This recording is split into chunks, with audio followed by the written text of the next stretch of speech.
panjatkan atas kehadirat Allah Subhanahu wa taala.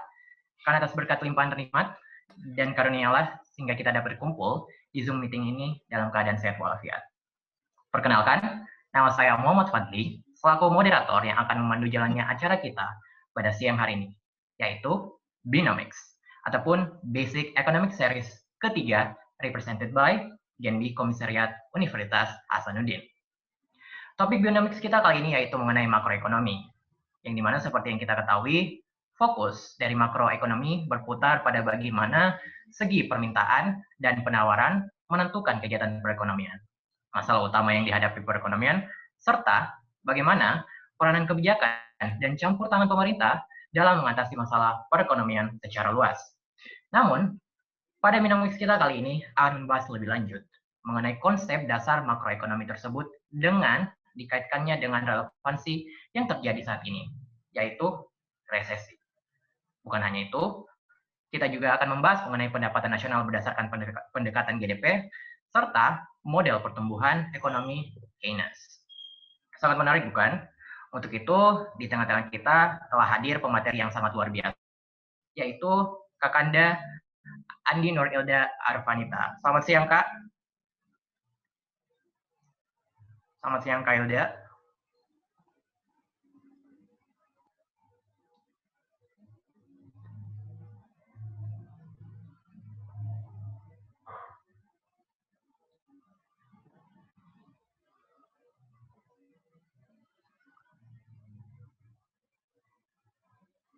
Halo, Kak.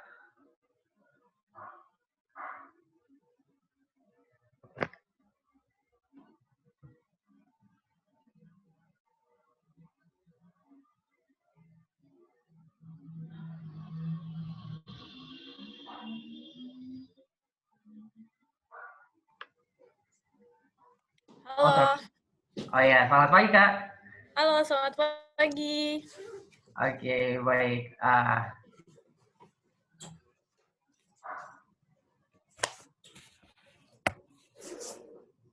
Oke, namun sebelum kita berlanjut ke materi, saya akan membacakan CV dari beliau terlebih dahulu. Yang pertama, nama Andi Nurilda Arvanita, tempat lahir Ujung Pandang, 10 April tahun 1997. Gender female, kepercayaan religion Islam, kewarganegaraan Indonesia, umur 23 tahun, GPA 3,95, lama studi 3 tahun dan 3 bulan, alamat Jalan Perumahan Dosen Unhas Tamalan Ria, Blok AB 29 Makassar, Sulawesi Selatan, Indonesia. Nomor telepon 082 292 127 443. Alamat email Andi Nur Ilda Arvanita@yahoo.com. Kemudian edukasi Universitas Hasanuddin Economics Department dari tahun 2015 hingga 2019. Senior High School of Makassar dari tahun 2012 hingga 2015. Junior High School of Makassar dari tahun 2009 hingga 2012. Elementary School dari 2003 hingga 2009. Curricular activities, yang pertama leadership involvement, yang pertama community leader, responsible in managing, guiding, and encouraging the members to reach their community goals. Study club leader, chief editor, treasurer, and fund coordinator. And the last is participant. Okay, club organization. Yang pertama yaitu Genbi, New Generation of Indonesia, Universitas Hasanuddin sebagai ketua dari tahun 2017 hingga tahun 2018, Association of Economic Students Hasanuddin University sebagai study club facilitator dari tahun 2016 hingga tahun 2018, kemudian Spunel Economic Study Club sebagai ketua dari tahun 2014 sampai 2015, Clinton Spunel Club sebagai bendahara dari tahun 2013 hingga tahun 2014, kemudian English Club sebagai koordinator funding yaitu 2013 hingga 2014. Achievements: Outstanding Student of LBPP LIA 2013, first winner in National Capital Market Olympiad in 2013, first winner in the Economic National Science Olympiad 2014, top 5 finalists in Sharia Economic Student Competition 2015, first winner in German fairy tale competition in 2015, finalist of scientific writing competition in University of Riau 2017, and Australia Award Scholarship awardee in 2019 as a Master of Development Economics candidate in the University of Queensland 2021. Work experiences, research assistant at the Center for Development and Policy Study of Hasan University ataupun P2 KP Unhas dari tahun 2019 hingga sekarang. Baiklah, untuk mengefisiensikan waktu dengan materi makroekonomi selama kurang lebih 30 menit ke depan kepada Kakanda Kak Ilda, waktu dan tempat dengan hormat disilahkan Kak.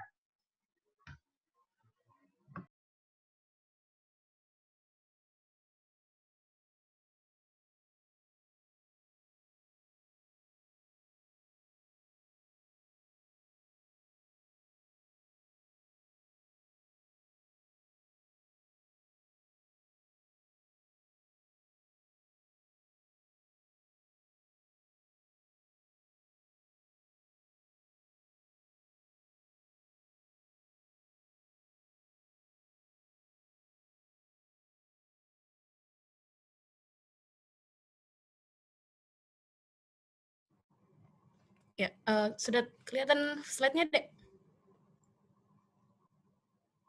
Halo? Sudah, Kak. Sudah ya? Oke, bismillah. Assalamualaikum warahmatullahi wabarakatuh. Halo, selamat pagi adik-adik. Saya panggilnya adik-adik atau teman-teman nih? Teman-teman mudik supaya nggak terlalu kelihatan tua Kak Kodong. Ya, baik. Jadi, perkenalkan, nama saya Ilda. Saya merupakan alumni Ilmu Ekonomi Unhas tahun 2015. Dan saat ini saya akan menjadi pemateri Binomics ketiga yang membahas tentang makroekonomi. Jadi, baik, saya akan langsung screen ya. Baik. Jadi, nanti di sini saya akan memaparkan bagaimana sebenarnya makroekonomi itu, kemudian nanti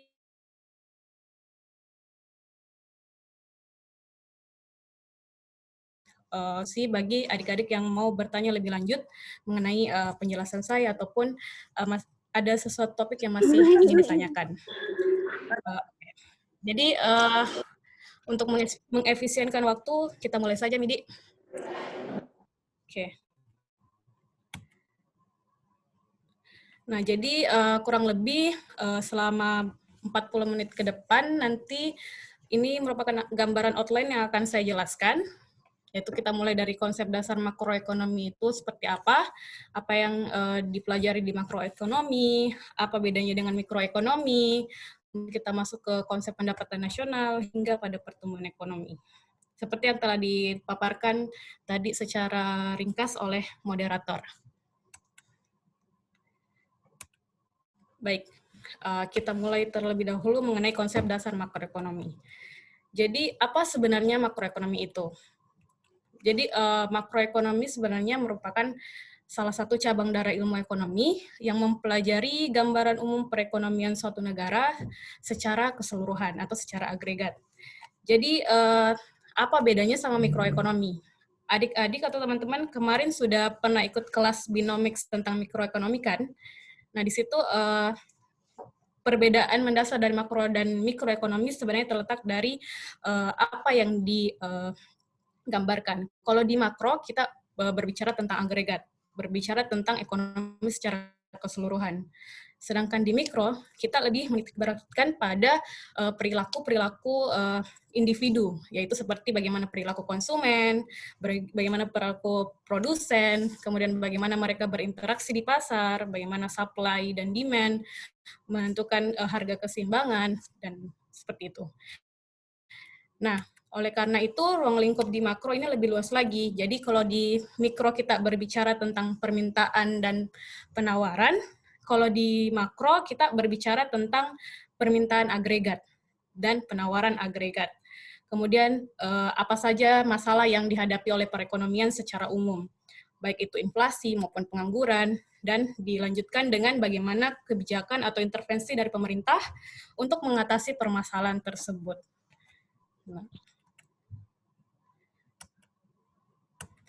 Baik, nah jadi sebelum kita lanjut lebih dalam lagi, kita terlebih dahulu harus mengetahui apa sebenarnya tujuan kita mempelajari makroekonomi ini. Nah, jadi tujuannya di sini saya tidak mempoinkan satu-satu apa tujuannya, tetapi di sini saya bagi menjadi beberapa. Jadi untuk aspek output, tujuan dari makroekonomi yaitu ingin meningkatkan pendapatan nasional dan mendorong pertumbuhan ekonomi. Dari sisi aspek ketenaga kerjaan, makroekonomi ini bertujuan untuk meningkatkan lapangan pekerjaan dan mengurangi pengangguran. Sedangkan dari aspek stabilitas harga dan mata uang, makroekonomi ini ingin mengendalikan inflasi dan nilai tukar. Nah, untuk mencapai tujuan dari makro tersebut, maka diperlukan instrumen, yaitu alat yang digunakan untuk mencapai tujuan. Apa saja instrumen? Ya, mungkin ini sudah terlihat familiar ya, yaitu kebijakan fiskal dan yang satunya kebijakan moneter. Nah, kita sebagai onliner tentunya harus memahami terlebih dahulu konsep-konsep mengenai makroekonomi karena ini penting untuk dipelajari, baik itu meskipun saya tahu Genbi saat ini sudah banyak ya jurusannya, sudah beragam, bukan hanya dari ilmu sosial saja, tetapi sudah ada kayak dari teknik ya. Jadi perlu sebenarnya ada kelas seperti ini agar kita bisa peran kita sebagai frontliner itu bisa berfungsi secara optimal.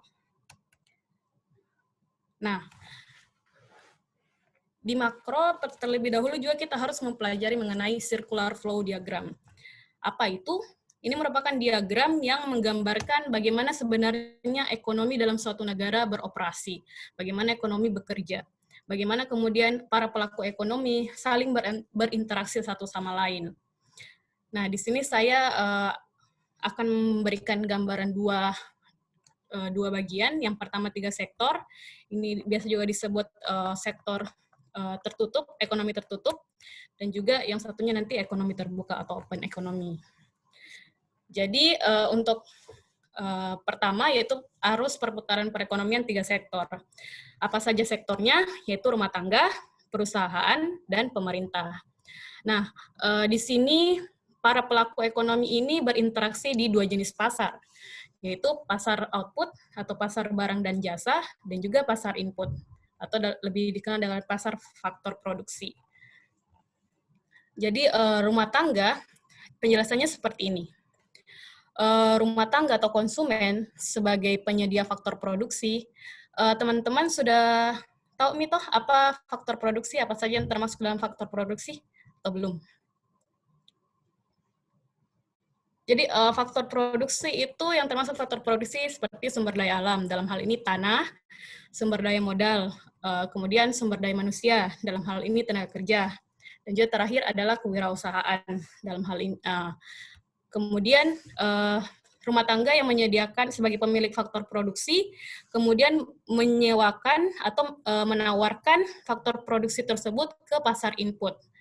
Dan kemudian nanti pada para perusahaan atau produsen akan meminta faktor produksi tersebut untuk dijadikan sebagai bahan untuk memproduksi barang dan jasa. Nah, setelah memproduksi barang dan jasa, perusahaan kemudian akan menjual barang dan jasa tersebut di pasar output. Dan hasil dari barang dan jasa yang dijual oleh produsen yang kemudian akan dibeli oleh rumah tangga. Jadi berputar. Jadi perputaran ini yang di dalam warna merah ini disebut sebagai perputaran arus barang. Nah, sedangkan yang di luar ini perputaran arus uang. Jadi karena perusahaan tadi telah menyewa faktor produksi, tentunya mereka harus memberi balas jasa terhadap penggunaan faktor produksi tersebut. Nah, balas jasanya apa? Untuk tenaga kerja tadi balas jasanya adalah upah, untuk tanah balas jasanya sewa, untuk modal balas jasanya bunga, dan untuk kewirausahaan balas jasanya adalah laba. Kemudian balas jasa ini kemudian diterima oleh rumah tangga sebagai Nah, pendapatan ini yang kemudian digunakan oleh rumah tangga untuk melakukan konsumsi atau melakukan pengeluaran. Nah, di pasar output. Nah, pengeluaran atau uang atau yang dibelanjakan oleh rumah tangga ini kemudian menjadi penerimaan bagi perusahaan. Nah, jadi ini saling terkait ya. Jadi membentuk suatu arus perputaran. Jadi semuanya saling terkait satu sama lain. Kemudian apa peran pemerintah? Nah, pemerintah sebagai penengah, dia juga berperan untuk memperoleh pendapatan dari kedua sektor. Pendapatannya berupa apa? Yaitu berupa pajak. Jadi dia akan menetapkan pajak pendapatan untuk individu, menarik pajak pendapatan dari individu, dan juga pajak pendapatan bagi perusahaan. Nah, itu untuk 3 sektor atau sektor ekonomi tertutup. Nah, apa bedanya dengan sektor ekonomi terbuka?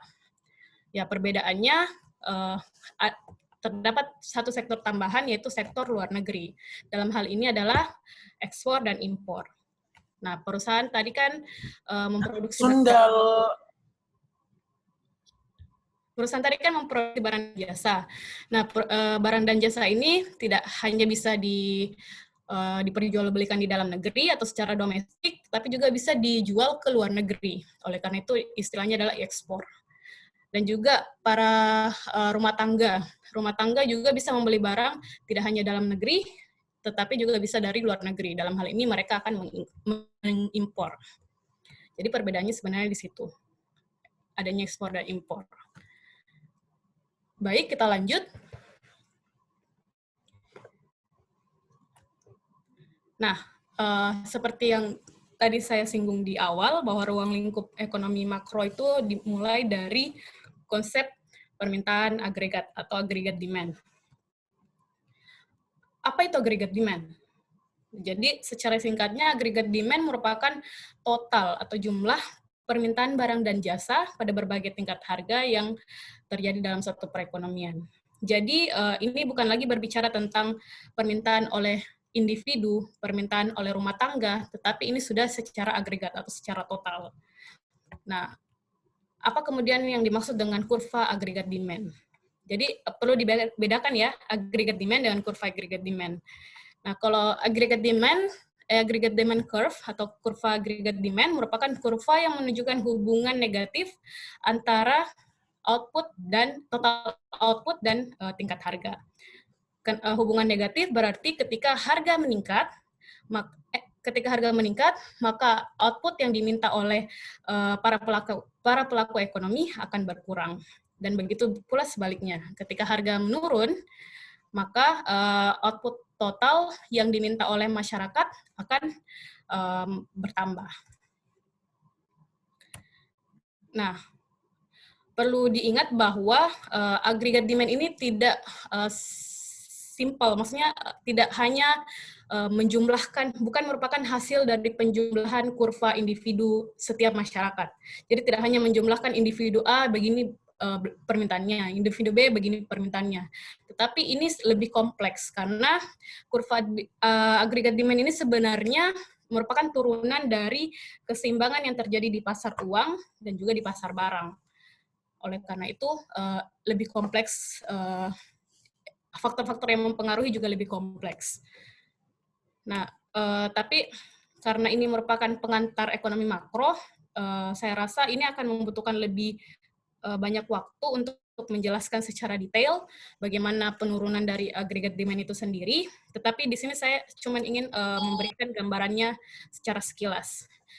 Jadi ini kurva di sebelah paling kiri ini merupakan kurva keseimbangan di pasar uang, sebelahnya itu kurva keseimbangan di pasar barang, dan juga sebelahnya itu kurva pengeluaran agregat. Dan kemudian nantinya akan turun kurva permintaan.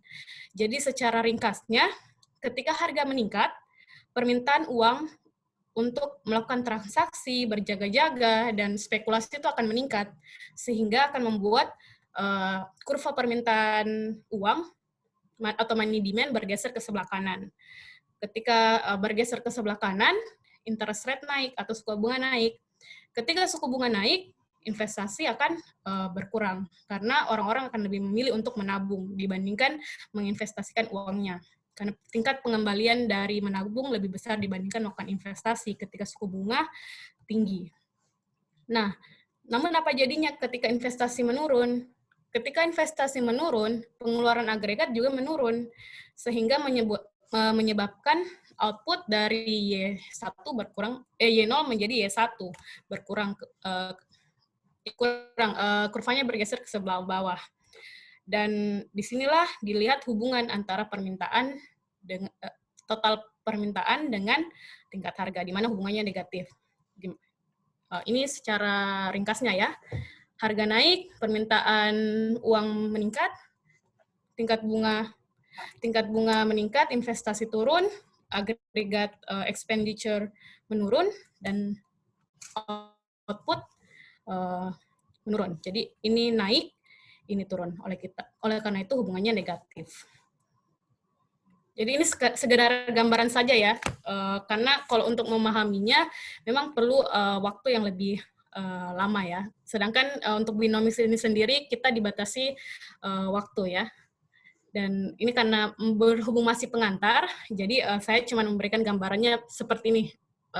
Agregat demand diturunkan. Bagaimana agregat demand kemudian kenapa hubungannya negatif, itu filosofinya seperti ini. Nah, baik. Nah, apa yang bisa menyebabkan kurva agregat demand bergeser? Baik itu ke sebelah kiri ataupun sebelah kanan. Ada yang ingin menanggapi?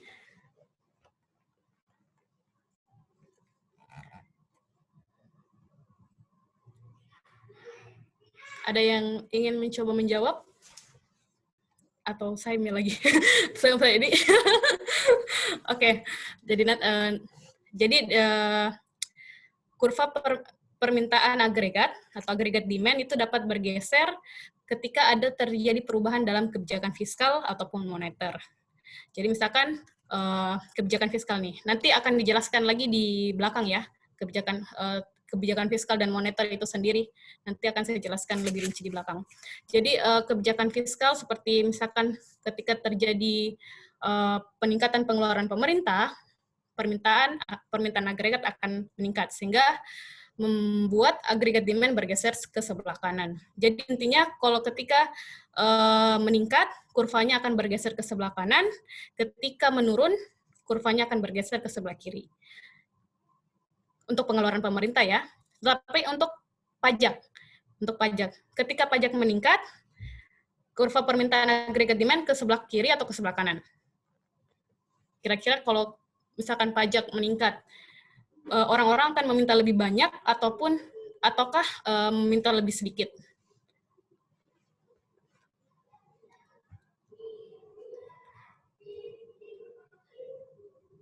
Nah, jadi kalau misalkan terjadi peningkatan pajak, itu berarti pendapatan masyarakat berkurang, karena mereka harus menyisihkan sebagian pendapatannya untuk membayar pajak. Nah, ketika pendapatan masyarakat berkurang, otomatis konsumsinya berkurang dan menyebabkan permintaannya juga berkurang. Oleh karena itu, kurva agregat demand akan bergeser ke sebelah kiri. Jadi tadi kalau terjadi peningkatan pengeluaran pemerintah, agregat demand ke sebelah kanan, sedangkan ketika terjadi peningkatan pajak, tarif pajak, agregat demand akan bergeser ke sebelah kiri. Oke, baik. Nah, pasangan dari agregat demand tadi adalah agregat supply. Jadi, agregat supply merupakan jumlah barang dan jasa akhir yang dihasilkan oleh suatu perekonomian yang ditawarkan pada berbagai tingkat harga. Nah, sama, ada agregat supply, ada juga agregat supply curve. Kurva penawaran agregat merupakan kurva yang menggambarkan hubungan positif. Kalau tadi agregat demand hubungannya negatif, kalau di agregat supply hubungannya positif. Artinya ketika harga meningkat, total output yang ditawarkan oleh semua perusahaan akan meningkat. Dengan asumsi bahwa setiap perusahaan ingin meningkatkan keuntungan. Oleh karena itu ketika harga meningkat, output yang ingin mereka jual juga akan meningkat.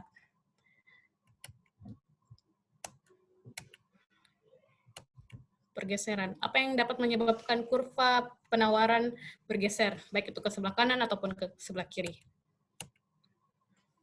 Jadi agregat supply dapat bergeser, kurva agregat supply dapat bergeser ke sebelah kiri ketika terjadi kenaikan biaya produksi.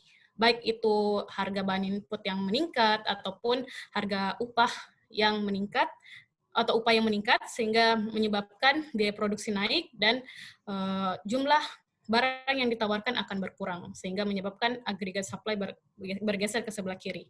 Ingat kembali kalau berkurang berarti ke sebelah kiri, kalau bertambah maka kurva akan bergeser ke sebelah kanan. Nah, apa yang menyebabkan kurva AS bergeser ke sebelah kanan? Kalau misalkan terjadi penurunan biaya produksi. Biaya produksi berkurang berarti perusahaan bisa menghasilkan lebih banyak output sehingga dia bisa menawarkan outputnya lebih banyak kepada masyarakat. Yang ini membuat kurva agregat supply akan bergeser ke sebelah kanan. Selain itu juga bisa disebabkan oleh pertumbuhan ekonomi ataupun resesi seperti yang kita alami saat ini. Kalau resesi, agregat supply akan bergeser ke sebelah kiri ya, karena terjadi kelemahan dalam perekonomian sehingga menyebabkan produksi yang di total output barang dan jasa yang dihasilkan oleh produsen akan berkurang sehingga menyebabkan AS bergeser ke sebelah kiri. Nah, equilibrium sama kalau di mikro, equilibrium atau keseimbangan terjadi ketika demand sama dengan supply atau ketika kurva demand berpotongan dengan kurva supply. Kalau di kurva permintaan agregat berpotongan dengan kurva penawaran agregat. Nah, perlu dibedakan ya, kurva penawaran agregat di jangka pendek sama jangka panjang. Di jangka pendek, kurvanya slope-nya positif. Dia dari kiri bawah ke kanan atas. Sedangkan di jangka panjang, kurvanya vertikal. Kenapa? Kalau di jangka panjang, asumsinya perusahaan telah dapat menyesuaikan harga inputnya, sehingga total output yang ditawarkan tidak lagi ditentukan oleh harga, melainkan ditentukan oleh berapa tenaga kerja, berapa modalnya, ataupun bagaimana teknologi yang digunakan. Nah, kita masuk ke topik kedua, yaitu permasalahan perekonomian. Nah, masalah yang dihadapi oleh ekonomi sebenarnya banyak, tapi yang umum, yang paling menjadi sorotan dalam perekonomian itu yang pertama adalah inflasi. Yes, ini mungkin merupakan konsep yang sudah sangat familiar bagi teman-teman Genbi, karena sudah sering mendapatkan materi kebang sentralan kan dari BI. Nah, jadi ini untuk sekilas saja, apa itu inflasi? Yaitu inflasi merupakan suatu kondisi di mana terjadi kenaikan harga barang dan jasa secara umum dan terjadi secara terus-menerus, artinya dalam jangka panjang. Nah, apa yang menyebabkan inflasi? Jadi secara umum ada dua penyebab inflasi, yaitu pertama dari sisi permintaan, yang disebut dengan demand pull inflation. Inflasi yang disebabkan karena terjadinya peningkatan permintaan barang dan jasa tertentu. Nah, ini ilustrasinya seperti ini. Jadi ketika permintaan barang meningkat, sedangkan penawaran barangnya tetap, ini akan menggeser kurva agregat demand ke sebelah kanan. Agregat demand bergeser ke sebelah kanan, terbentuk suatu keseimbangan baru di titik ini. Di titik ini, harga meningkat. Inilah yang menyebabkan harga meningkat karena adanya peningkatan dari sisi permintaan. Ini secara ilustrasi kurvanya ya. Terus yang kedua, yaitu cost push inflation. Jadi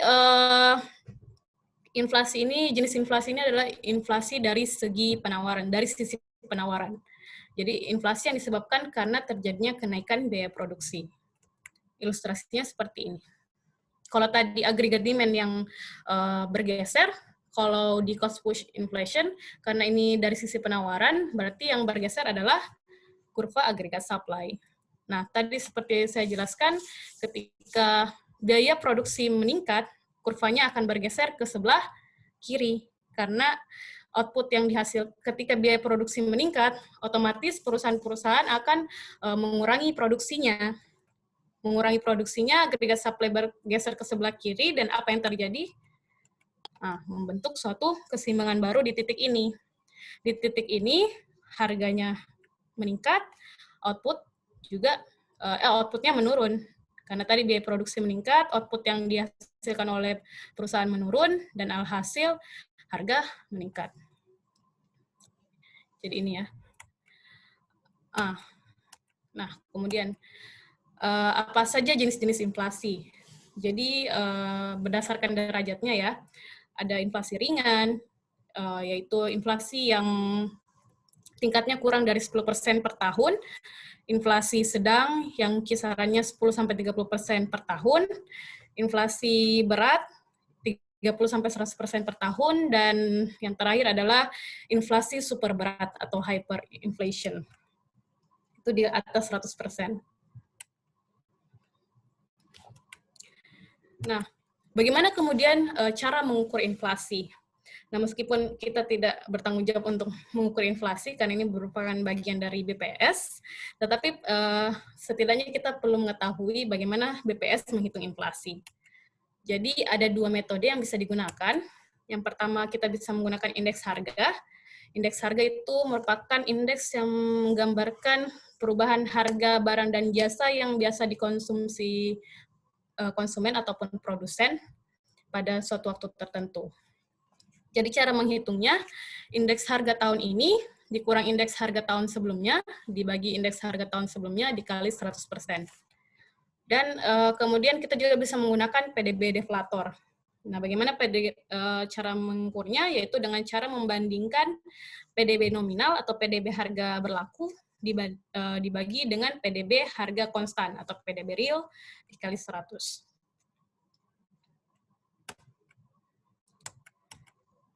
Nah, perlu kita tahu juga bagaimana kemudian kondisi inflasi di Indonesia saat ini. Nah, ini merupakan gambaran umum bagaimana perkembangan inflasi di Indonesia selama 5 tahun terakhir. Kita lihat bahwa selama 5 tahun ini inflasi bergerak di kisaran 1-3%. Nah, untuk tahun 2016-2019 sebenarnya ini 2-3%. Tetapi karena kita sekarang sedang dilanda situasi pandemi, sehingga menyebabkan harga-harga barang dan jasa pada umumnya turun, sehingga yang malah terjadi adalah deflasi. Jadi sekedar informasi bahwa selama tahun 2020, Indonesia mengalami 3 kali deflasi secara berturut-turut. Mulai dari bulan Juli, Agustus, September, Indonesia deflasi. Jadi bukan inflasi yang terjadi, tapi deflasi. Nah, baru pada bulan Oktober kemarin, Indonesia kembali mengalami inflasi sebesar 0,07%. Sehingga secara year on year, inflasi sampai bulan Oktober itu angkanya 1,44. Nah, kenapa kemudian di tahun ini inflasi sangat rendah atau inflasinya tergolong relatif lebih rendah dibandingkan tahun-tahun sebelumnya? Hal ini dikarenakan permintaan barang dan jasa dan penawaran menurun ya, karena adanya PSBB, adanya pembatasan aktivitas ekonomi, sehingga membuat masyarakat enggan membelanjakan uangnya. Banyak orang yang tidak mau keluar dari rumahnya untuk ke kafe, untuk ke mall, untuk membelanjakan uangnya untuk pergi melakukan perjalanan dinas. Nah, oleh karena itu harga cenderung menurun. Nah, masalah kedua yaitu pengangguran.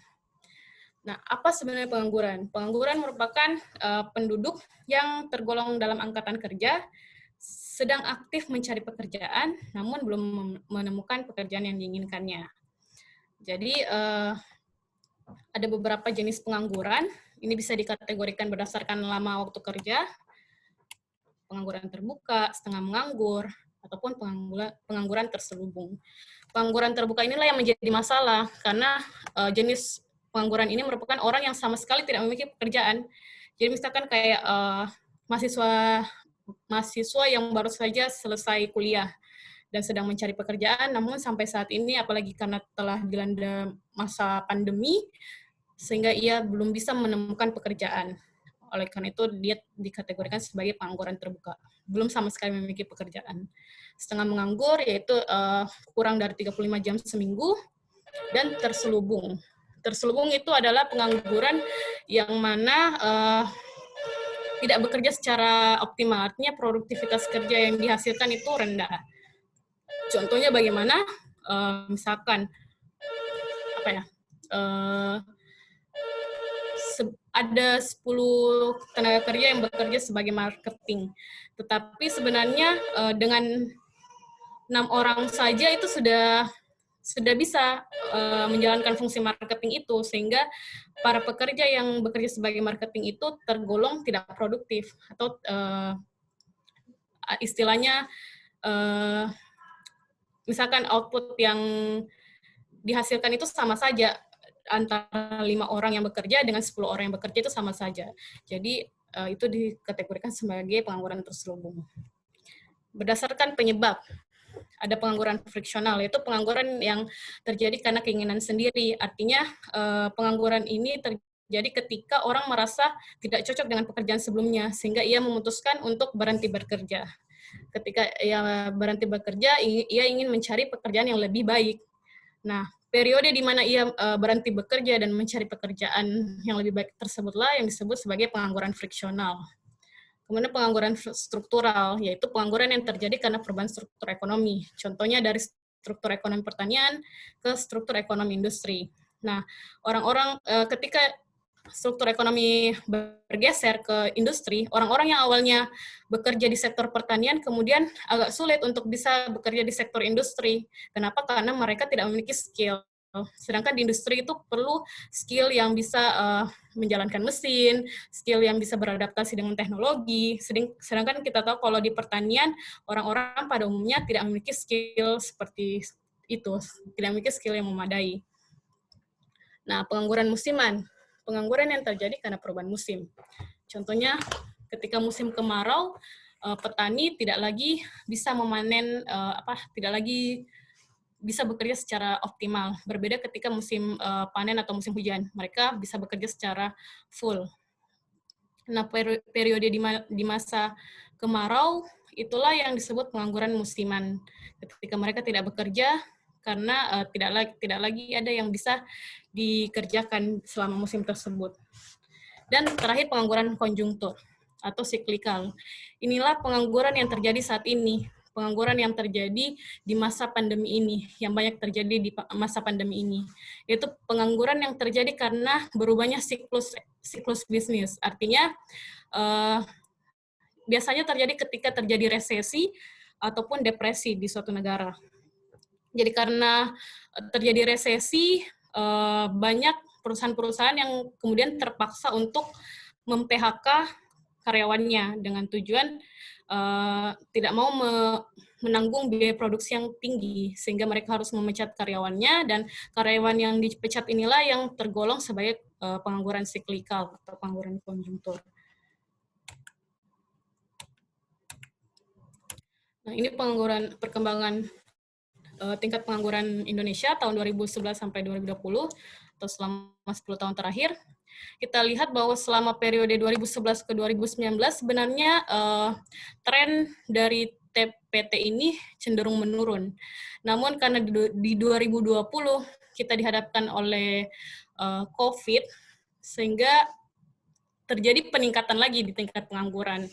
Yang awalnya dari 5%, kemudian meningkat lagi jadi 7%.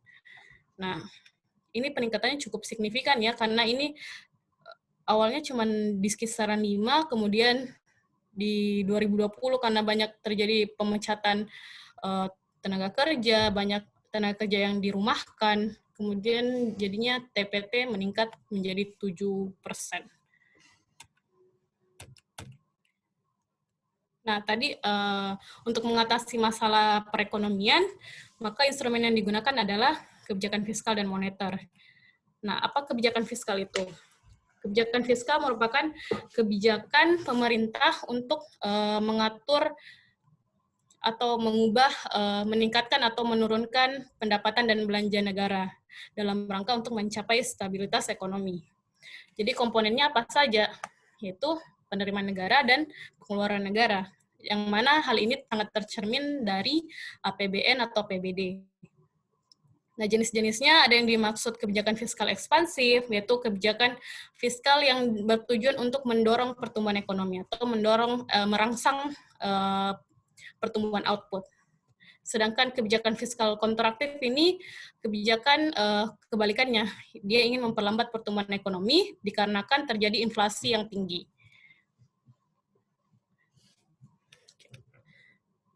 Nah, ini mungkin secara sekilas saja ya.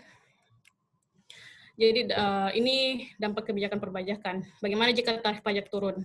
Dampak positifnya harga komoditas relatif stabil, meningkatnya konsumsi masyarakat dikarenakan pendapatan real masyarakat meningkat ketika pajak turun.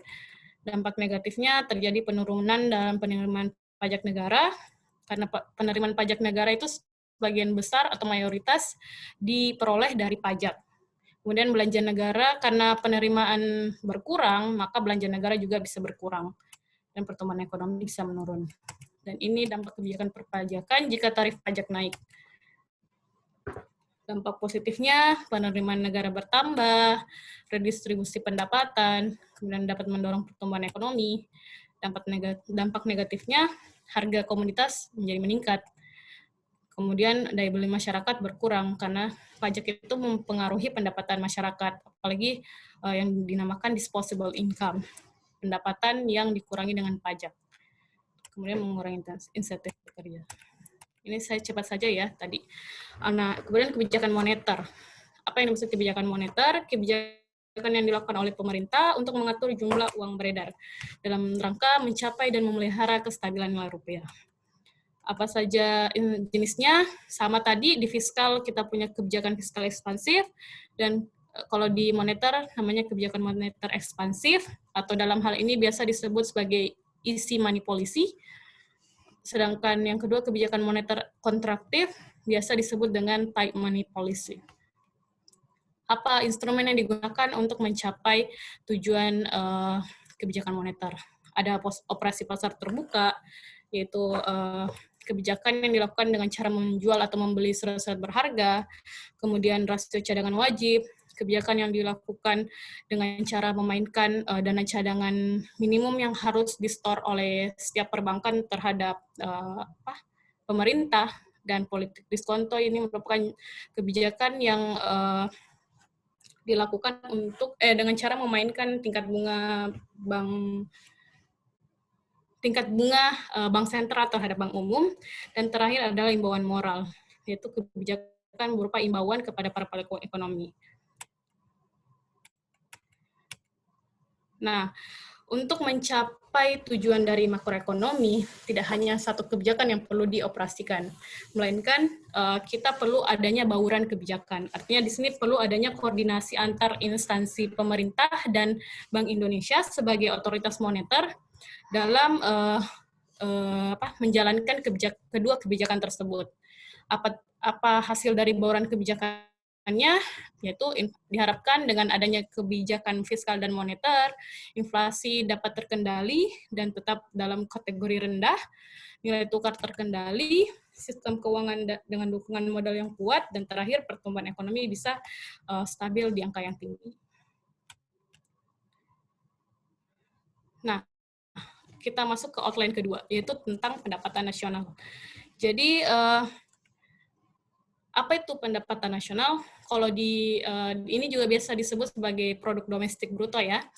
Jadi pendapatan nasional atau produk domestik bruto merupakan total nilai produksi barang dan jasa akhir yang dihasilkan oleh suatu negara dalam suatu periode tertentu. Nah, bagaimana cara mengukur pendapatan nasional?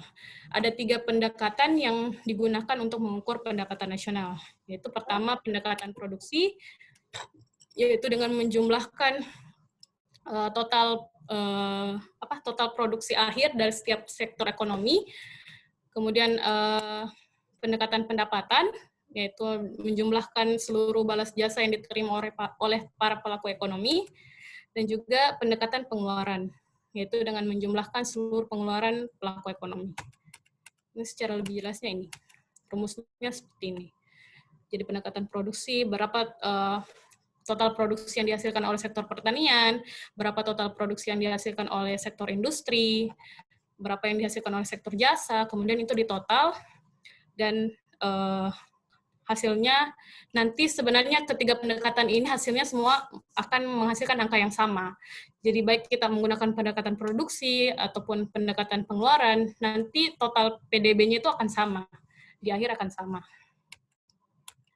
Ini pendekatan pendapatan, di mana rent merupakan balas jasa dari tanah, wage balas jasa untuk tenaga kerja, interest balas jasa untuk modal, dan profit balas jasa untuk kewirausahaan.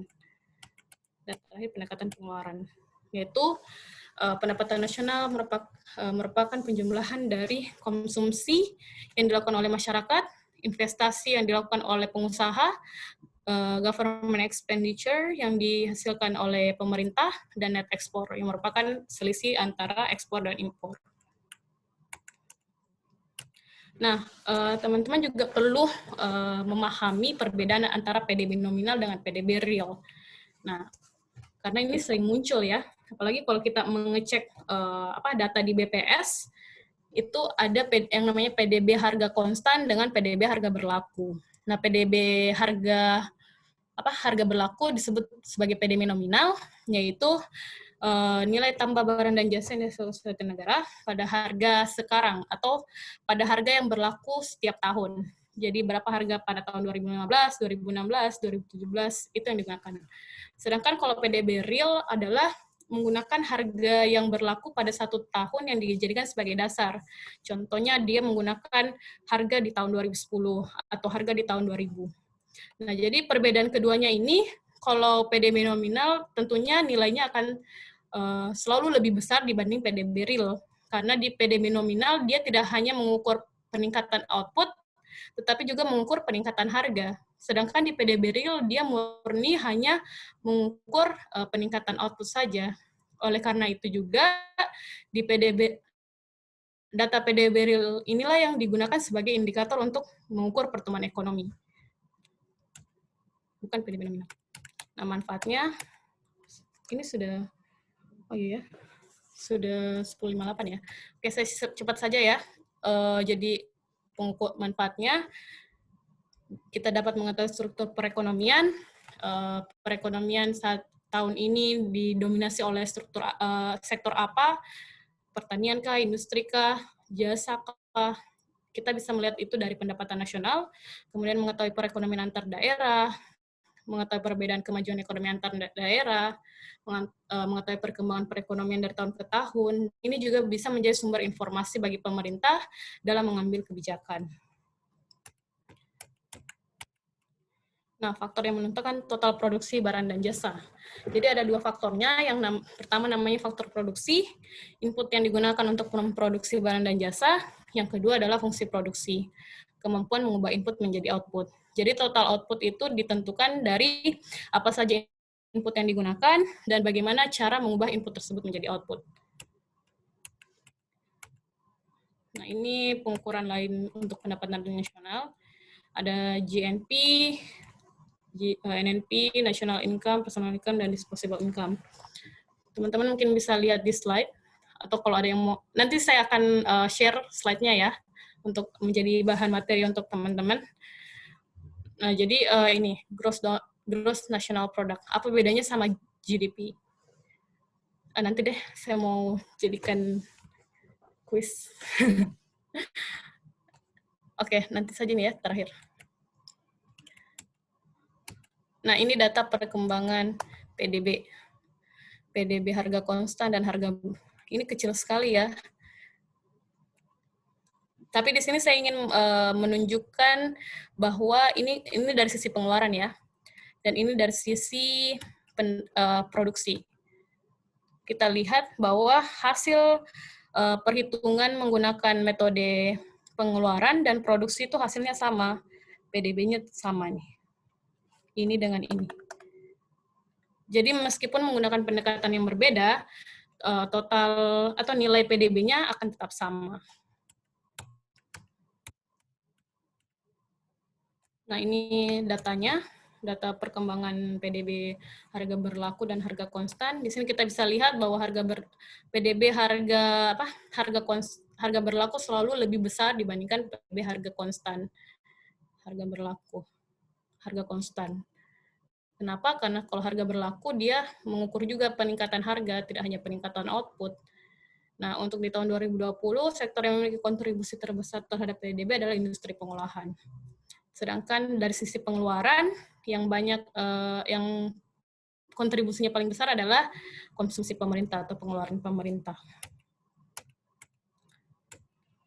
Masuk ke outline terakhir, pertumbuhan ekonomi.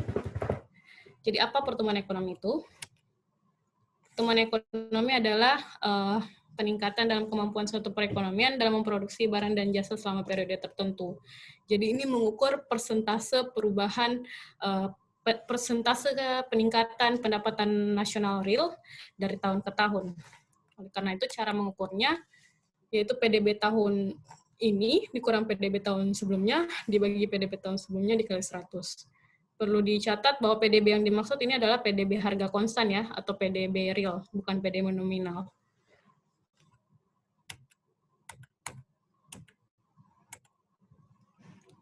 Ini sedikit exercise saja sih.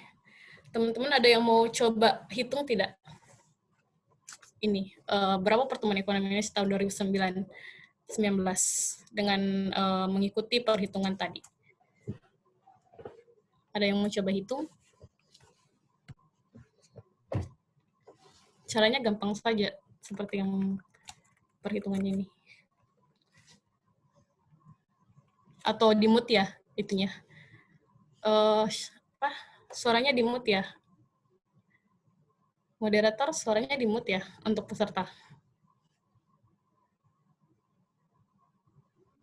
Sudah bisa, Kak? Sudah bisa ya? Ada yang mau coba hitung berapa pertumbuhan ekonomi tahun 2019?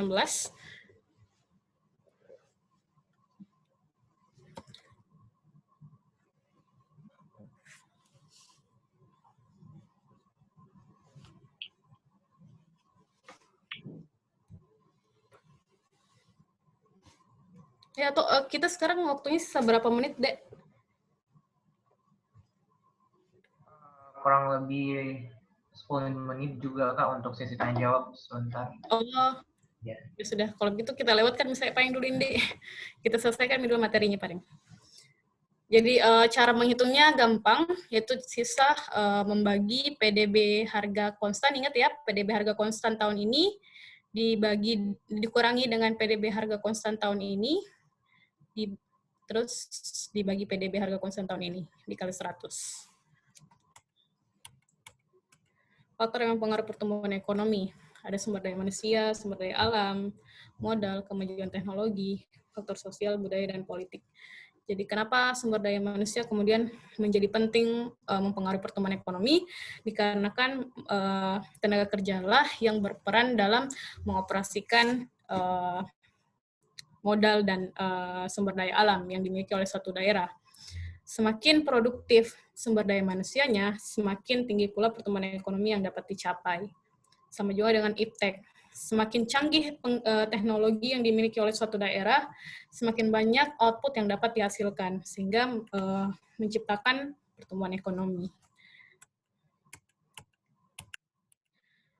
Nah, teori pertumbuhan ada dari klasik, yaitu Adam Smith dan David Ricardo, kemudian neoklasik, neo-Keynes, Rostow, dan terakhir pertumbuhan baru. Nah, jadi teori pertumbuhan klasik intinya di sini mereka mengatakan bahwa faktor yang dapat mendorong pertumbuhan ekonomi adalah peningkatan output dan juga peningkatan penduduk.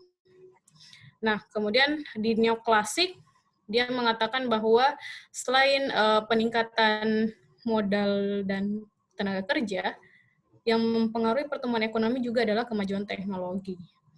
Kemudian di teori pertumbuhan neo-Keynes, kalau di pertumbuhan Keynes kan dia mengatakan bahwa faktor utama yang menggerak pertumbuhan ekonomi adalah peningkatan permintaan. Sedangkan di teori neo-Keynes dia mengatakan selain peningkatan permintaan, perlu juga ada peningkatan penanaman modal atau investasi. Pertumbuhan Rostow ini ada 5 tahapan pertumbuhan, mulai dari masyarakat tradisional hingga pada masyarakat konsumsi tinggi. Dan terakhir teori pertumbuhan baru. Menurut teori pertumbuhan baru atau disebut juga dengan endogenous theory, dia mengatakan bahwa faktor utama atau yang berperan penting dalam pertumbuhan ekonomi adalah sumber daya manusia. Semakin produktif sumber daya manusianya, artinya apabila tenaga kerjanya memiliki wawasan yang luas, kemudian berpendidikan tinggi, memiliki banyak skill, otomatis dia dapat meningkatkan pertumbuhan atau perkembangan di sektor industri dan teknologi, yang mana ini akan berimbas pada peningkatan output yang dihasilkan oleh suatu negara, yang pada ujungnya bisa meningkatkan pertumbuhan ekonomi. Nah, ini sebenarnya gambaran tabelnya, bagaimana kemudian aliran dari pemikiran dari teori-teori tersebut sebelumnya, aliran klasik, Keynes, neoklasik, ya seperti yang saya jelaskan tadi. Oke. Ini data perkembangan pertumbuhan ekonomi Indonesia dan Sulawesi Selatan tahun 2011 sampai 2019. Nah, kita bisa lihat bahwa pertumbuhan ekonomi Indonesia sebenarnya dari tahun 2011 ke 2019 itu trennya sudah menurun. Tapi sebenarnya trennya di tahun 2011 sampai 2015 trennya menurun, tetapi dari tahun 2015 sampai 2019 kembali bangkit perlahan lah ya. Nilai pertumbuhan ekonominya meningkat. Tapi di tahun 2020 karena lagi-lagi kita mengalami situasi pandemi, kita mau tidak mau harus bertumbuh secara negatif. Untuk kuartal ketiga kemarin, pertumbuhan ekonomi kita minus di angka 349. Kalau di Sulsel dia 1,02. Nah, apakah kita sudah masuk jurang resesi? Seperti dari judul Binomics ya, Indonesia masuk jurang resesi. Apakah benar kita sudah masuk jurang resesi? Penjelasannya, apa itu resesi terlebih dahulu? Apa yang dimaksud dengan resesi? Jadi, resesi itu merupakan suatu kondisi di mana pertumbuhan ekonomi real suatu negara mengalami pertumbuhan yang negatif selama 2 kuartal atau lebih dalam 1 tahun. Nah, apakah Indonesia sudah masuk jurang resesi? Jawabannya iya. Karena di kuartal kedua dan ketiga pertumbuhan ekonomi Indonesia negatif. Jadi di kuartal 1 memang positif ya, karena waktu itu kita belum terlalu terdampak COVID. Nah, di kuartal 2 langsung kontraksinya besar sekali sampai -5. Dan di kuartal 3 ternyata masih negatif. Meskipun di kuartal ketiga ini kayak sudah sedikit membaik dibandingkan kuartal sebelumnya. 349. Dan diharapkan di kuartal 4 pertumbuhan ekonomi kembali bisa lebih membaik lagi. Karena seiring dengan meningkatnya stimulus fiskal yang dilakukan oleh pemerintah dan meningkatnya mobilitas masyarakat.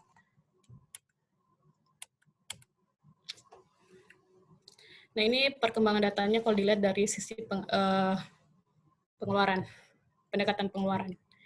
Nah, disinilah peran pemerintah. Lihat ya, semua pertumbuhan ekonomi untuk konsumsi rumah tangga, pemerintah, net ekspor semuanya negatif.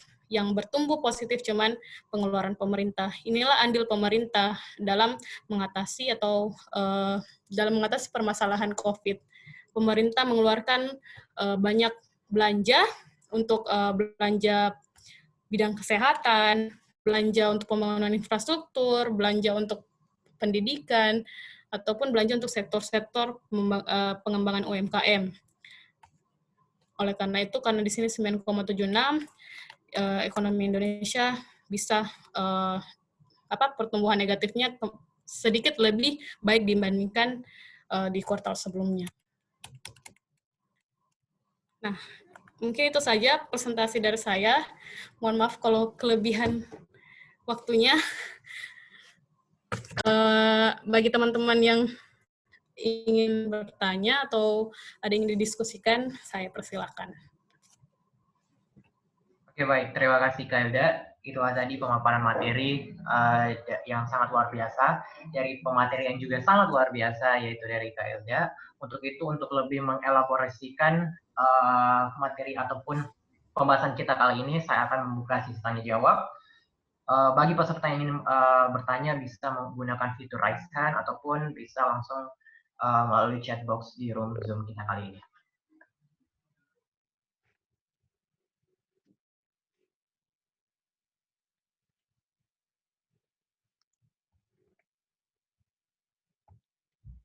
Ini ada dua.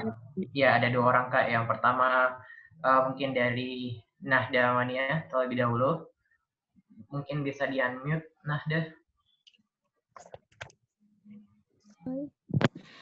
Terima kasih. Assalamualaikum warahmatullahi wabarakatuh. Waalaikumsalam warahmatullahi wabarakatuh.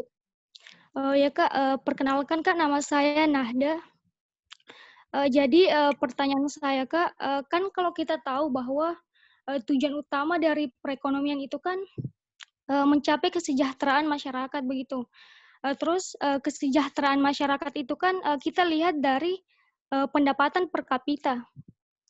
Dan pendapatan per kapita ini kan dilihat dari pendapatan nasional dibagi dengan jumlah penduduk yang ada di negara tersebut.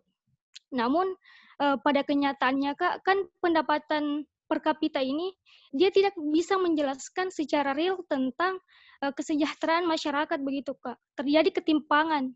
Bisa saja hanya sebagian persen orang yang memiliki pendapatan lebih, hanya saja dirata-ratakan akhirnya pendapatannya bisa tinggi Kak begitu. Mungkin pertanyaan saya Kak, bagaimana seharusnya pendapatan nasional ini, respon pendapatan nasional ini terhadap kesejahteraan masyarakat Kak?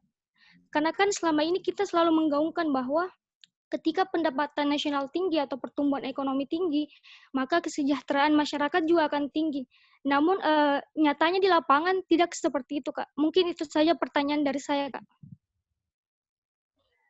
Oke, baik. Terima kasih, Nahda. Mungkin Kak mau langsung dijawab atau direkap dulu nanti dijawab sekalian di akhir. Mungkin rekap saja ya. Selesaikan dulu pertanyaannya. Oh ya, baik. Mungkin selanjutnya pertanyaan kedua dari Kak Nisa Priliani.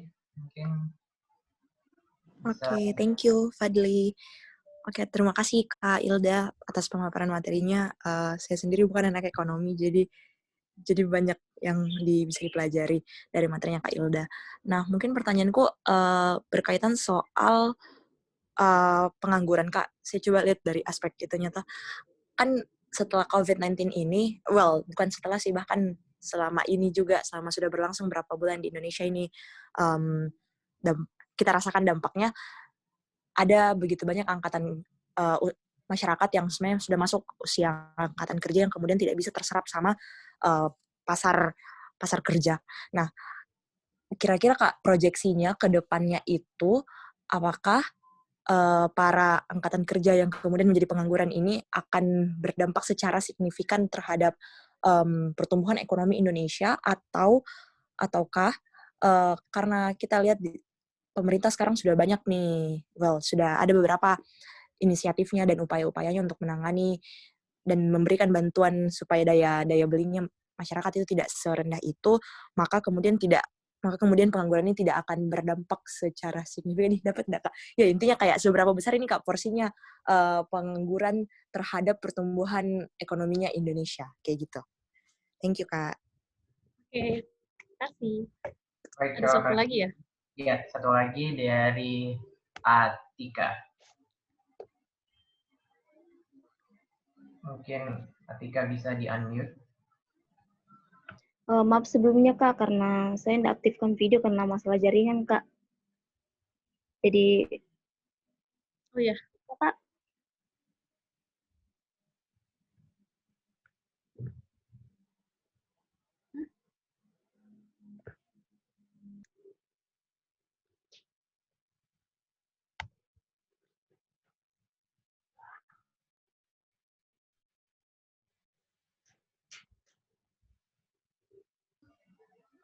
Atika.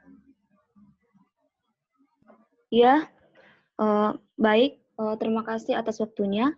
Assalamualaikum warahmatullahi wabarakatuh. Waalaikumsalam warahmatullahi wabarakatuh. Baik, langsung saja pertanyaan saya itu, di Indonesia banyak sekali ya Kak, kayak masalah-masalah perekonomian yang sulit dipecahkan.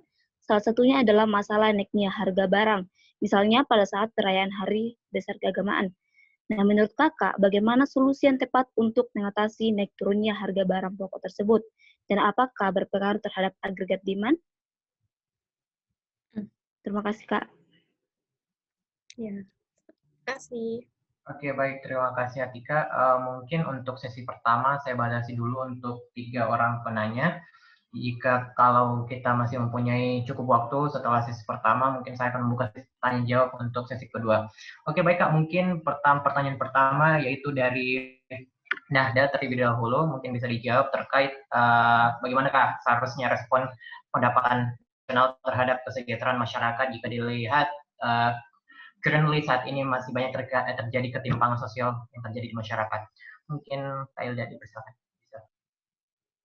Ya, baik. Terima kasih atas pertanyaannya. Ini pertanyaan bagus sekali ya dari Adik Nahda. Jadi memang permasalahan dari atau kelemahan dari pengukuran pertumbuhan ekonomi sebagai ukuran yang digunakan untuk melihat kesejahteraan masyarakat itu sebenarnya banyak kelemahannya, karena kita tahu apalagi kalau menggunakan pendapatan per kapita ya. Pendapatan per kapita kan kita tidak tahu berapa persen penduduk yang memiliki pendapatan tinggi dan pendapatan rendah, dan itu kan semuanya digabung ya untuk perhitungan pendapatan per kapita. Oleh karena itu memang Indonesia memiliki pendapatan per kapita yang tinggi, tetapi realitanya sebenarnya banyak masyarakatnya yang masih tergolong miskin, sangat banyak ya penduduk miskin. Nah, kenapa? Karena yaitu terjadi bias dalam perhitungan pendapatan per kapita. Nah, oleh karena itu pertumbuhan ekonomi juga ya, pertumbuhan ekonomi kan dia mendorong dari segi permintaan. Nah, sedangkan ketika pertumbuhan ekonomi meningkat, otomatis bisnis atau pengusaha akan meningkatkan harga-harganya, daya belinya masyarakat menurun, dan juga otomatis kesejahteraan masyarakat menurun. Jadi pertumbuhan ekonomi juga sebenarnya tidak bisa merepresentasikan kesejahteraan masyarakat. Bagaimana kemudian yang dapat merepresentasikan kesejahteraan masyarakat? Disinilah kita yang namanya dikenal dengan konsep pembangunan ekonomi. Jadi tidak hanya melihat dari sisi pertumbuhan, tetapi bagaimana kemudian pertumbuhan pendapatan tersebut dapat terredistribusi kepada setiap golongan masyarakat. Nah, di sini kita lihat dari Gini rasio. Jadi untuk melihat bagaimana sebenarnya kesejahteraan masyarakat yang ada di suatu negara, kita bisa lihat dari pengukuran pembangunan ekonomi, terutamanya di aspek Gini rasionya. Seberapa besar ketimpangan yang terjadi antara penduduk golongan atas dengan golongan bawah. Semakin rendah nilai ketimpangannya atau angka ketimpangannya, berarti itu menunjukkan semakin meratanya distribusi pendapatan. Jadi tidak hanya berfokus pada berapa total pendapatan dibagi total penduduk, karena itu memang realitanya ya, itu tidak bisa sama sekali mengukur kesejahteraan masyarakat, dikarenakan tidak semua golongan masyarakat memiliki pendapatan yang serupa. Nah, oleh karena itu di makro atau nanti di segi dari pembangunan ekonomi ada namanya pembangunan ekonomi. Disitulah kita bisa mengukur kesejahteraan masyarakat karena kita mempertimbangkan aspek redistribusi pendapatan. Dan kemudian pertanyaan dari adik Anissa, yaitu apakah pengangguran berdampak secara signifikan terhadap pertumbuhan ekonomi? Jawabannya iya. Pengangguran merupakan salah satu masalah sentral dari makroekonomi. Karena ketika banyak orang menganggur, otomatis angkatan kerja tidak bekerja secara optimal. Artinya yang sebenarnya harusnya bekerja kan asumsinya bahwa suatu negara itu diasumsikan semua angkatan kerjanya bisa bekerja, menghasilkan barang dan jasa, sehingga bisa mendorong aktivitas perekonomian. Nah, jikalau angkatan kerjanya kebanyakan menganggur, otomatis mereka tidak bisa memproduksi barang dan jasa. Yang mana ketika mereka tidak memproduksi barang dan jasa, total output yang dihasilkan oleh suatu negara itu hasilnya rendah. Dan ini akan mempengaruhi pertumbuhan ekonomi, karena pertumbuhan ekonomi kan mengukur kenaikan peningkatan output. Jadi sebenarnya kalau pengangguran rendah itu bagus, karena berarti banyak penduduk yang bekerja, banyak penduduk yang menghasilkan barang dan jasa yang kemudian dapat ditransaksikan di dalam perekonomian. Tetapi kalau pengangguran tinggi, itu menjadi masalah besar, dikarenakan pengangguran tinggi berarti pemerintah juga lebih banyak harus berfokus juga bagaimana cara membantu para pengangguran ini untuk bisa bekerja secara optimal, untuk bisa meningkatkan skill-nya. Karena sebagusnya itu ekonomi suatu negara itu akan mencapai pertumbuhan yang tinggi apabila semua tenaga kerjanya dapat bekerja secara optimal. Jadi ada barang yang dihasilkan, ada terjadinya transaksi antara pelaku dalam perekonomian. Nah, jika pengangguran tinggi, ya tentunya mereka tidak bisa berproduksi, tidak bisa memproduksi barang, dan hasilnya pertumbuhan ekonomi tersendat. Dan yang ketiga, pertanyaan dari siapa tadi? Atika ya, inflasi di hari-hari kerayaan. Ya, inflasi di hari kerayaan itu masuk di demand pull inflation. Tadi jenis inflasi ya, inflasi yang diakibatkan karena meningkatnya permintaan barang di saat yang sama penawarannya tetap. Nah, jadi permintaan lebih banyak dibandingkan yang bisa disediakan oleh perusahaan. Nah, inflasi ini menyebabkan agregat demand tadi bergeser kan. Ketika terjadi peningkatan permintaan, agregat demand bergeser ke sebelah kanan, artinya permintaan bergeser, menyebabkan harga menjadi naik. Oleh karena itu terjadi inflasi. Nah, inflasi di hari-hari kayak misalkan Idul Fitri, Idul Adha, atau Natal itu sebenarnya tidak terlalu bukan merupakan suatu yang urgent atau suatu masalah besar, dikarenakan harga kemudian akan kembali normal setelah hari-hari kerajaan tersebut. Harga akan kembali menurun setelah hari kerajaan tersebut berakhir. Nah, bagaimana caranya? Ya, itu yang dilakukan oleh karena kan biasa di hari kerajaan memang banyak orang yang langsung berbondong-bondong membeli barang dan jasa, seperti misalkan membeli perlengkapan untuk membuat kue atau apa segala macam, sehingga harga cenderung naik. Nah, ketika permintaan barang tersebut kemudian setelah setelah berakhirnya Idul Fitri, permintaannya kan akan berkurang kembali. Ketika permintaan berkurang, ini akan memicu perusahaan untuk menurunkan harganya, sehingga harga bisa kembali normal. Jadi inflasi bisa terkendali kembali. Jadi kalau untuk hari kerajaan, menurut saya bukan merupakan isu yang tidak terlalu berat bagaimana.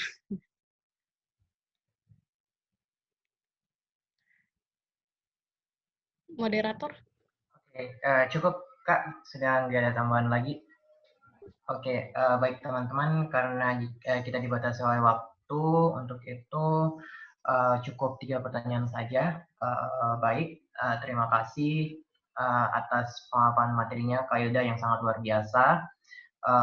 Dan terima kasih juga sudah berkenan menjadi pemateri dari Binomics ketiga kita kali ini, yang dimana kita tadi telah membahas mengenai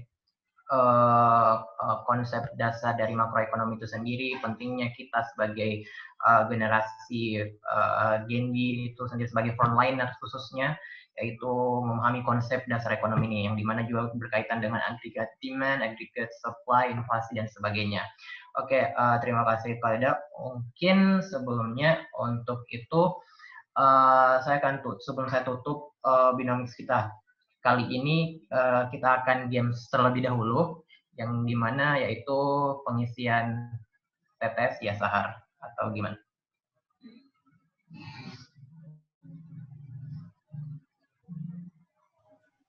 Iya.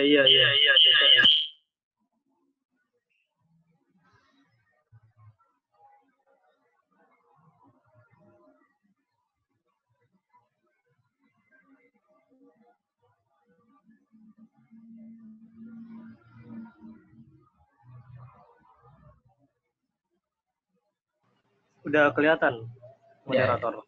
ya sudah. Oke, baik teman-teman.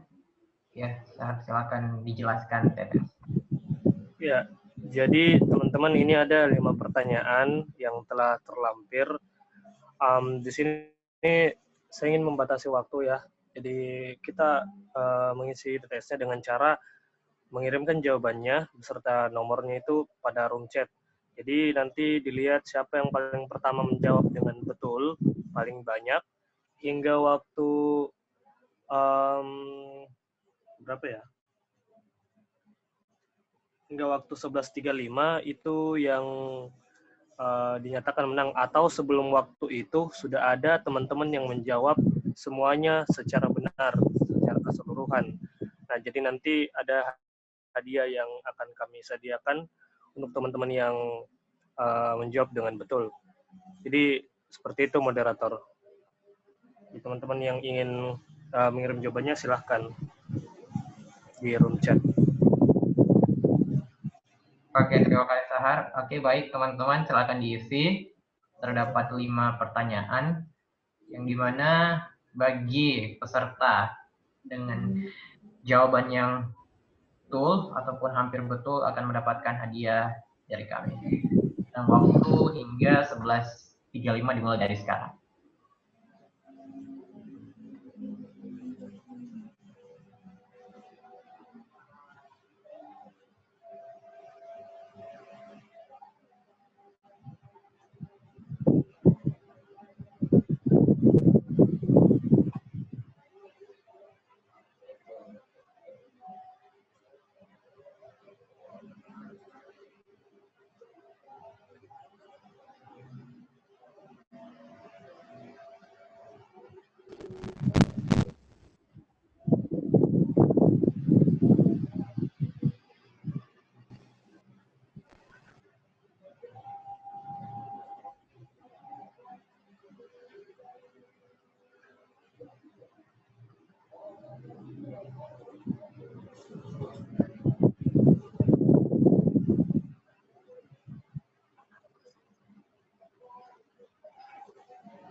Oke, Sar, kayaknya udah banyak yang menjawab di room chat.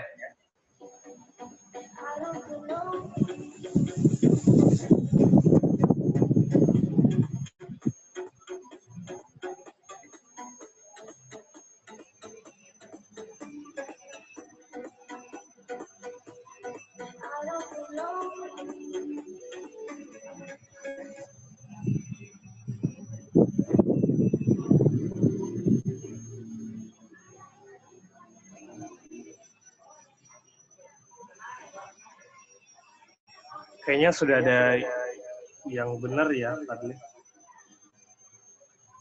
Iya, sudah ada yang benar. Tadi yang pertama. Iya. Jadi kayaknya kalau udah ada yang benar semua, kita tutup ya sampai di sini.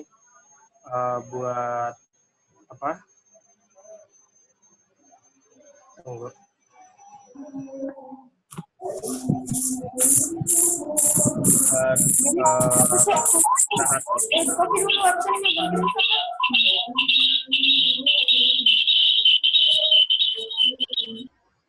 Ya, sorry for disruption. Jadi teman-teman, jawaban yang benar itu ternyata sudah ada dijawab. Di sini untuk jawaban yang pertama terkait dengan indeks yang menggambarkan perubahan tingkat harga dan yang terjadi tingkat produsen itu adalah IHP.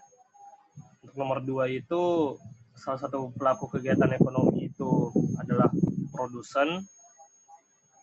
Yang ketiga itu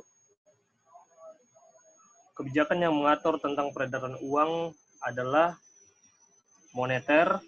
Yang keempat, salah satu sektor real, yaitu adalah government expenditure.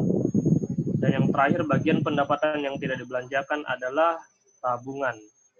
Nah, jadi buat teman-teman yang berhasil menjawab pertama kali, kami ucapkan terima kasih. Nanti silahkan kontak divisi pendidikan untuk ambil saldo OVO-nya atau mau ditransfer di akun banknya. Terima kasih. Saya kembalikan kepada moderator. Oke, Jadi terima kasih. pemotongnya Nadia Ekananda. Ya. Oke, terima kasih, Sar. Oke, selamat kepada Kak Nadia Ekananda sebagai peserta dengan jawaban tepat dan cepat. Mungkin bisa kontak nanti Sahar, Kak, untuk saldo OVO-nya. Oke, baik. Mungkin